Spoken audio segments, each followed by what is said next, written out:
Madam ఉదయం పోతే సాయంత్రం వరకు వస్తుంది మేడం. ఎంత కష్టపడి నా భార్యని నేను చూసుకుంటాను. ఏదైనప్పుడు ఆవిడకి అన్యాయం జరిగింది, మీ ఇద్దరి వల్ల ఆవిడకి అన్యాయం జరిగింది. ఆవిడ చేసిన పొరపాటు ఏంటంటే నువ్వు ఇలాంటి వాడు అని చెప్పాలి, పుట్టింటికి కూడా చెప్పలేదు. కానీ నీ పుట్టింట్లో మీ అమ్మ నాన్నకి నువ్వు తెలిసి ఏంట, నువ్వన్నా కలిసి నీ పేరెంట్స్ కి చెప్పావా? అమ్మ నా పరిస్థితి ఇది, నాకు పెళ్లి చెయ్యొద్దని ఎప్పుడన్నా నీ పుట్టినోడు నువ్వు చెప్పావా? మీ పేరెంట్స్ నువ్వు చెప్పావా?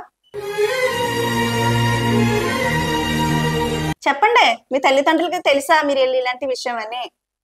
వాళ్ళు దూరంగా ఉంటారు మేడం. దూరంగా ఉండడం కాదమ్మా, ఇతనికి మ్యాటర్ ఉందా లేదనే విషయం మీ అమ్మ నాన్నకి తెలుసా తెలీదా?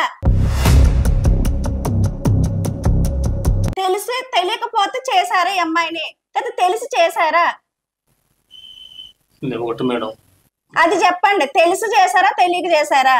మా తల్లిదండ్రులకి అయితే ఈ విషయం తెలియదు. నేను ఒకసారి డాక్టర్ హాస్పిటల్కి వెళ్ళినా మేడం.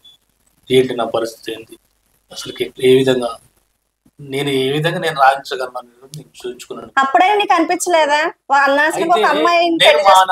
మా అమ్మగారు కానీ మా నాన్న కానీ నేను బతిలాను, నా పెళ్ళొద్దు ఏమొద్దు, నేను బ్యాచులర్ ఉంటా, ఏదో ఒకటి చేసుకుని బ్రతుకుతుంటే వాళ్ళకేం తెలుస్తుంది? నువ్వు ఇలాగొన్న సంగతి తెలియదు కదా, నువ్వు చెప్పాలప్పుడు నువ్వు వాళ్ళకి. అమ్మా నేను పెళ్లి చేసుకుని నేను పనికిరాను, ఇది పరిస్థితి, ఇంకో అమ్మాయి గొంతుకి నేను కొయ్యలేనని చెప్తే ఆ రోజు మీ అమ్మ నాన్న అర్థం చేసుకుని చేయకుండా పొరపాటే కదా నువ్వు చేసింది. నీ పొరపాటు వల్ల ఇప్పుడు ఈ అమ్మాయి జీవితం నాశనం అవుతుంది కదా.